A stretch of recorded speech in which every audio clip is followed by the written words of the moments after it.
Reptilian farming up and looking to make a very nice catch back onto the low health Seviper, but will that catch save him? We still do not know what the opponent's third is. Back out comes Salazzle. Salazzle able to get the farm down. The opponent's third revealed to be Virizion, and that is one thing we can certainly beat. The first Poison Fang gonna get Virizion below half health, and the second one is gonna be all she wrote. GG's and thanks for playing.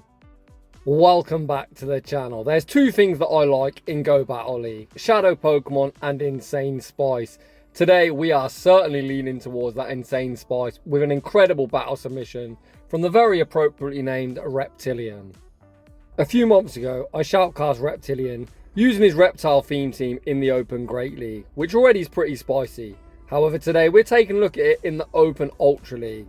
This team is even more spicy here because two of these Pokemon max out nowhere near the league limit.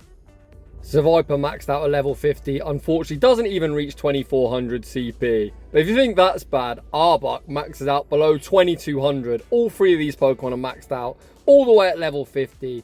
So Reptilian, I appreciate your insane grind and bringing us this incredible showcase.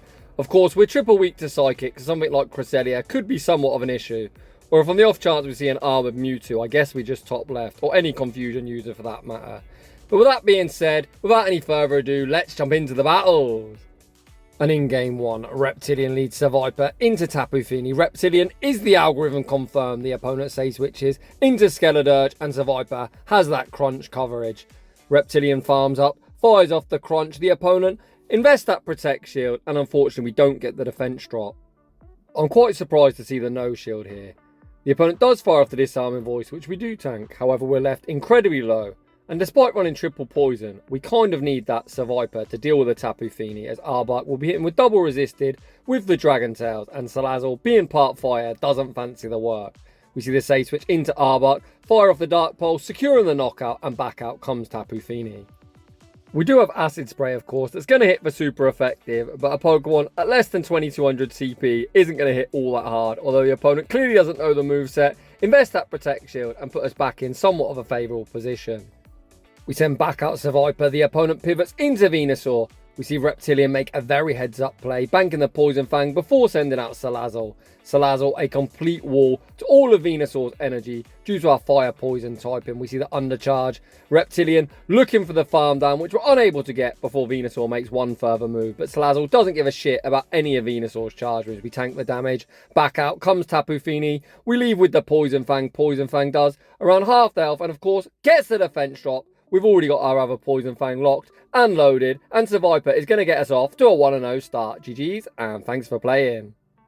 In the next battle, we see Crustle in the lead. It looks like Spice on Spice. What a pick from the opponent. Rock, one of the worst defensive typings. One of the few things it resists, unfortunately, is Poison. We're kind of forced to stay in, as Salazzle doesn't fancy tanking super effective smackdowns. We land the crunch, then see the pivot into Arbok. Arbok not going to appreciate this Rock Slide. Rock Slide does massive damage due to our very poor stat product. The opponent then pivots out into Samurott. Samurott, another pretty spicy pick, although in fairness, anything that's a starter Pokemon with its Comday move of Hydro Cannon, Frenzy Plant, or Blast Burn is very viable due to just how busted their moves are. The opponent unable to Fury Cut a farm us down, so forced to throw the Hydro Cannon. As with Acid Spray them, we might be able to get the full Poison Jab farm down. Reptilian commits to the farm down and's rewarded and leaves absolutely loaded. Back out comes Crustle, and we're looking for that kill shot. We fire off the Crunch. Crunch does get that knockout. Let's see what their third is. The opponent's third Pokemon is Shadow Star Raptor, a very cool pick, but I think they're going to get fast move beat down. We see the pivot into Salazzle, and just look at that Incinerate damage. Holy cow, despite us running some pretty low CP Pokemon, we've got Fremon, all with a debuff move, which means them quick moves add up thick and fast. In the next battle, we see Pidgeot in the lead. The opponent says no thank you and say switch into Shadow Gator. We see the instant no shield deployed on the incoming Hydro Cannon. Oh my days, Seviper did not tank that well whatsoever, but Reptilian had faith in it. It was able to hang off and fire off the Poison Fang, lowering Gator's defense. We then see the pivot into Arbok. Once again, we're going to no shield. Poor old Arbok. Holy crap, this team is so glassy. Ultra League is without a doubt the bulkiest league of them all, but I can guarantee Reptilian did not get timed out once running this team. The opponent sends back out Pidgeot. Pidgeot greeted with the spray to the face. The opponent then snipes with Swampert. Uh-oh. I was just thinking to myself, how do we beat Swampert? Apparently we don't. We're just going to top left and move on to the next one. We see Poliwrath in the lead. A fantastic lead. Or pretty great for all three of our Pokemon, to be honest. Salazzle, probably the least favourable into it, but still not bad, as we are going to resist counter on all three Mon. However, with that being said, we're triple weak to ground and out comes Nidoqueen Reptilian. With enormous cojones, this man wears shorts even in winter. Isn't falling for any of Nidoqueen's horny Poison Fang bait nonsense. Reptilian then shields up the Earth Power, leaves absolutely loaded. The opponent unwilling to send back out Poliwrath to eat 1 bazillion Poison Fangs. Send out Pidgeot, we fire off the Poison Fang, lower in defense, and then we're going for the harder in Dragon Pulse. Does the opponent respect the damage? Ah, boo, Mr. Opponent. The opponent then pivots back out into Poliwrath and we greet him with Arbok. We see the instant no shield deployed. The opponent fires off the Icy Wind. Arbok tanks that reasonably well. I've just noticed this opponent, much like us, running a triple debuff team. Arbok fires off the Acid Spray, giving the opponent a taste of their own medicine, and these Dragon Tails are now really chunking. We see the instant no shield deployed. Arbok, thank you very much for your contribution. And we send out Seviper, these poison jabs tearing through Poliwrath. Again, we're going to see the no shield. Calling it's just an Icy Wind, and it is. My god, is this opponent one horny player. Back out comes Pidgeot, and guess what? We're going to give them another taste of their own medicine, lowering their defense with the Poison Fang. We then to the pivot into Salazzle. Salazzle able to make one further Poison Fang. The opponent forced to start shielding, and they throw their energy, which is a huge mistake. Reptilian now has a very clear path to victory. Just Poison Jab farm down this Pidgeot with a very heavily debuffed defense, Poison Fang Poliwrath, and take the dub. Or scrap that, we can actually go for some style points with the BM Crunch, and the result is going to remain the same, with us emerging victorious. GG's, and thanks for playing. In the next battle, we see Giratina in the lead. Not fantastic, but we do have Crunch for coverage, although I'm not entirely sure it's going to be a very heavy hitting, especially into such a bulky Mon, and not getting same type attack bonus. Let's see, does this do half their health? Okay, Seviper, I see you. That damage was actually insane. I've just looked on PvPoke and I've quickly realised why. Seviper has a 177 attack stat, which is even higher than Zapdos. This thing is an absolute glass cannon. While I was mesmerised by our insane damage output, we saw Reptilian make the pivot into Arbok, get a whole heap of Dragon Tail damage onto Giratina before the opponent eventually pivoted out into Mandibuzz. The bulky Vulture instantly gets a 2-stage debuff to the defense with the Acid Spray. Can we make one more? Yes, we can. This is now going to force a 4-stage debuff on Mandibuzz's incredible defense stat. The opponent, not wanting to take any further Dragon Tail damage, actually opt to dump their energy, which is good for us. Aerial Ace, of course, easily secures the knockout as we're deep in the red. And let's go Salazzle. Salazzle going to tear through Mandibuzz. With these Incinerates, we're going to see the shield deployed, blocking up the incoming Dark Pulse. The opponent then pivots back out into Giratina. Giratina already very deep in the red. We might see a full attempted resisted Incinerate farm down. Let's go Salazzle. Salazzle does get the resisted Incinerate farm down and leaves loaded. Back out comes Mandibuzz. Mandibuzz greeted with the Poison Fang, and we're doubled up. We opt to throw instantly, which isn't the best timing. The opponent invests that final Protect Shield, and then we see a very savage catch back onto the Viper, giving us a fighting chance. Salazzle still has it all to do, as we don't even know what their third is yet. We send out Salazzle. Salazzle able to get the Incinerate farm down. The opponent's third revealed to be Virizion, and that is something we can certainly beat. The first Poison Fang gets the opponent below half health, and the second one is going to be all she wrote, with Salazzle pulling off the insane sweep. GG's, and thanks for playing. In the next battle, we see Dragonite in the lead. As I recently found out, we've got an insane attack stat, and we actually beat Dragonite in CMP. Dragonite can only win if it's got a really funky IV spread. If it's got PvP IV, Seviper will be winning that cleanly. Seviper and Dragonite actually pace at the same speed to Dragonclaw and Poison Fang respectively. The opponent didn't play to the CMP tie. We tanked the Dragonclaw just about and saw the pivot into Arbok. Out comes Cresselia. Hopefully this is a Grass Knot Moonblast variant, and we are going to completely wall them, with the exception of the quick move that is adding up far quicker than you'd hope. The opponent fires off the Moonblast. Arbok able to withstand the damage and look to reach Dark Pulse number 2. Is the opponent willing to shield their Cresselia? If they don't shield, I think Arbok's actually going to Dragon Tail down. Can you believe it? 2,171 CP Arbok is a Cresselia counter confirmed. You heard it here first. Back out comes Dragonite, which commits to the Dragon Breath farm down, but at a cost of almost all the remaining HP. And out comes Giratina. ABA Dragon, Trainer, what the hell do you do against Charmers? Reptilian farms up to the Dragon Pulse baits with the Poison Fang, which the opponent calls. We then send back out Seviper. Seviper gets Dragon Breath farm down. The opponent then throws on alignment, giving us a free Incinerate. Can Reptilian win this game? Salazzle rapidly running out of HP. We see the final Protect Shield blocking up the incoming Dragon Claw, and then we're going for the kill shot. Dragon Pulse goes unshielded. Can we Incinerate farm down? Oh shit, Dragonite banked the charge move, and unfortunately that's curtains for us. Close game, and GG's to that opponent. In the next battle, we see the Dream Lead. Any Fairy is just going to be a tasty little snack for our triple poison gang. The opponent safe switches into Giratina. No immediate response, so Reptilian opts to stay and we tank the Dragon Claw. And it looks like he's going to fire off the Crunch. We've already seen that Crunch does a lot of super effective damage. Crunch goes unshielded. We then see the pivot into Arbok.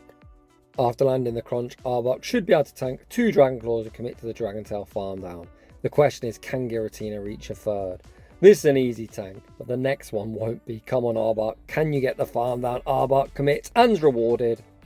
I doubt A9 returns, fearful we've got some kind of hard-hitting poison move, which we don't. The opponent sends out Empoleon, and of course they're on Waterfall. Why wouldn't you be? If this was Steel Wing, it'd be game over, but these Waterfalls are going to tear through Salazzle. Out comes Salazzle, and holy crap, we are getting deleted. We see the shield deployed, blocking up the incoming Drill Peck, and then we see the opponent pivot into Ninetales. We bank our energy, send back out Seviper. Reptilian farms up, throws the Poison Fang on the charge attack priority. Poison Fang goes unshielded. Oof, I think we really needed to pull a shield from the opponent. I think we're going to get Waterfall farm down. Let's see.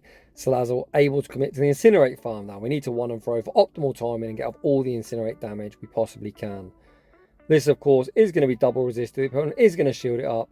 The Waterfall is going to register before the Incinerate, and unfortunately we are going to take a heartbreaking loss. In the next battle, we see Ampharos in the lead. Despite Seviper being very attack weighted, Reptilian again opts to no shield. The opponent fires off the Brutal Swing, which we tank reasonably well. We then throw 1 Poison Jab and the Poison Fang, maintaining disciplined timing and giving that debuff onto the Ampharos' defense.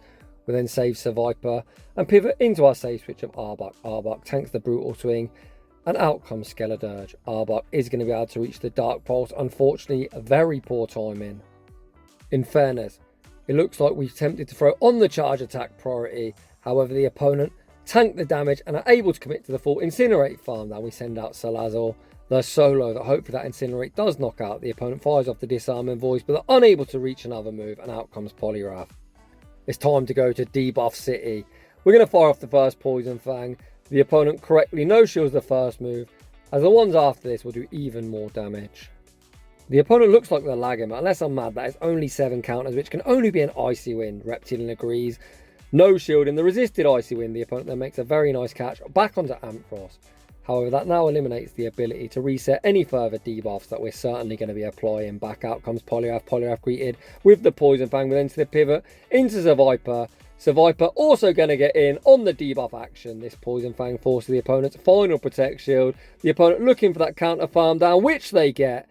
However, that Incinerate certainly going to knock out. All we've got to do is shield, and that is game over. GG's, and thanks for playing. In the next battle, once again, we see Pidgeot flapping away. Not a bad matchup for Seviper. You can see these Poison Jabs tear through Pidgeot. We go straight for the Poison Fang. And if I've got a guess, I guess we're going to catch on to Arbok, or at least attempt it. Reptilian actually stays in, looks to call the bait. The opponent, ever horny for the debuff, throw the Feather Dance, and then we see the pivot into Arbok. Our Arbok save switch is met by Gator. Unlike previously in the video, this one isn't a Shadow variant. We easily tank a Hydro Cannon. Arbok going for the harder in Dark Pulse, just looking to get off maximum damage, recognising the opponent's unlikely to shield as they're already down 1. The opponent then doesn't commit to the Shadow Claw farm down, opting to dump energy on a low health Arbok. We now send out Seviper. Seviper going to be looking for that Poison Jab farm down. Unfortunately, the opponent reached the departing Hydro Cannon, which is pretty brutal. We see the shield deployed, not wanting to lose all of our energy. If Pidgeot does return, we've got the Poison Fang ready to go. The opponent actually sent out Giratina, and we've also got a present view. We land the Crunch. We then bank the Poison Fang of the road and see the pivot into Salazzle. Something I really like that Reptilian's done for today's showcase is bank charge moves on his Seviper with its monstrous attack stat, which can come in clutch in endgames. The opponent pivots back out into Pidgeot, block up the Poison Fang. Reptilian says, "I'll match shields," looking to remove Pidgeot from the field of play. The opponent fire off yet another Feather Dance, but no bait will be saving this opponent's fate as Dragon Pulse easily going to knock out from this range. However, the question is, can we reach another Dragon Pulse? Reptilian actually doesn't commit to it, just settles for the Poison Fang. I'm not sure if I agree with that, as we haven't got a crunch bank, but Switch Timer pops up. We go for that wham, bam, combo play, serve up the Big Mac and the fries. We reach the crunch on the CMP tie, and Reptilian pulls off a very nice dub. GG's. In the next battle, hello Tapu Koko, nice to see you nice. The opponent save switches into the squishy of the two Giratinas, and let me tell you, they are not going to appreciate this crunch. Crunch lands for big damage, and we see the pivot into Arbok. We see the instant no shield deployed. Holy cow, the opponent threw the Dragon Balls. I honestly did not see that coming. Back out comes Tapu Koko, and they're very rudely going to get sprayed in the face again. The opponent unaware of our moveset, shield up an acid spray when they really didn't need to. We send back out Seviper. Seviper going to shield up what's probably a Nature's Madness. Of course it is. Who doesn't bait? We then see the battle of the snakes. Seviper into Superior. Now that is a tongue twister if I ever did see one. We fire off the Poison Fang on the CMP tie, and at this stage we're going to put it all on Salazzle to clean up. The opponent throws the Aerial Ace, which doesn't get the job done. We show him Salazzle, the opponent's like fuck this, and they're going to concede the match. In the next battle we see another Pidgeot. Who put the Pidgeot video out? Or in fairness, these battles are from the last rotation, so like 2 weeks old or something. Reptilian goes straight for the Poison Fang, Pidgeot tanks the damage, and again we're going to call the bait. Come on trainer, I dare you is a brave bird. Of course you don't. Reptilian's like, nah, we don't shield baits in this household. We pivot into Arbok, and out comes Annihilate. This isn't a bad spot to be in, as we are resisting the counters due to our poison typing, and our Dragon Tails and Dark Pulses are hitting for neutral. The opponent fires off the Night Slash. Arbok withstands the damage, and you can see these Dragon Tails are actually starting to chunk Annihilate. Once again, Reptilian happy of Arbok's contribution. Night Slash does secure the knockout, and we send out Salazzle. Salazzle going to be looking for that Incinerate farm down. The opponent again doesn't commit to a Shadow Ball. Ouch, even that Night Slash actually did quite a lot. Back out comes Pidgeot to once again fire off the Feather Dance. We're kind of forced to shield at this stage. We then reset our debuff, sending out Seviper, and out comes Registeel. Registeel going to be pretty favourable into our Seviper, but they're not going to be able to lock on farm us down. The opponent hanging on to them protect shields. Interesting enough, Crunch will be the hardest hitting move left in the game for the opponent, as both Poison Fang and Dragon Balls will be resisted. However, of course, we're just going to be spamming up as many Poison Fangs as we physically can, just trying to debuff Registeel's defense so the Incinerates do even more damage. The first one gets shielded, the second also gets shielded. Reptilian going to burn the final protect shield, blocking up the incoming Focus Blast. The opponent likely look to reset their debuff. Reptilian sees the catch incoming, is like, nah, not today, trainer. Leaves with the Dragon Pulse. Dragon Pulse is resisted, but takes that game. Very nicely done. In the next battle, we see Dragonite again. I really want to see the opponent play to the CMP side. They do not win. Ask and you shall receive. And shout out Home Slice Henry for that quote, as always. The opponent tanks the damage, and Reptilian is going to follow suit, also tanking the Dragon Claw. We then see the pivot into Arbok, looking for the snipe. The opponent saves Dragonite, and out comes Poliwrath, which is by no means a good response. On the off chance you want to spend 550,000 Stardust to max out your Arbok for the Ultra League, it not only has Acid Spray, it's also got some hard hitting poison moves. You can run either Gunk Shot or Sludge Wave respectively, but the opponent actually shield up an Acid Spray. We're going to take that. Arbok now really chunking with the Dragon Tails, able to reach one further spray, and Poliwrath is rapidly running out of HP. The opponent leaves in the red. We send back out Seviper, and we're putting it all on Salazzle to clean up. The opponent fire off the Scald, securing the knockout. Out comes Salazzle. Salazzle looking for the resisted Incinerate farm down, which we get. We know Dragonite's still alive with some energy, but they're not quite a move. The opponent sends out Ampharos and try and catch on Dragonite. Reptilian looks for the farm down. The opponent reaches the departing Dragon Claw, and we're forced to burn a shield. Back out comes Ampharos. We instant throw, and I'm not sure if I agree with that play, but Poison Fang forced the protect shield, which is going to allow Reptilian to go for the Dragon Pulse. Dragon Pulse doesn't get the same type attack bonus, but Salazzle with a monstrous attack stat is going to be able to take that game. And that unfortunately is going to draw to a close today's showcase. Huge shout out to Reptilian for the insane grind putting together this Reptile theme team. That was a lot of fun. So if you're enjoying the content, smash that like button. If you're new, consider subscribing if you like your battles like Reptilian did featured on my channel. A link to our battle submission form is down below, and as always a huge thank you to everyone for watching, and I'll see you all in the next one.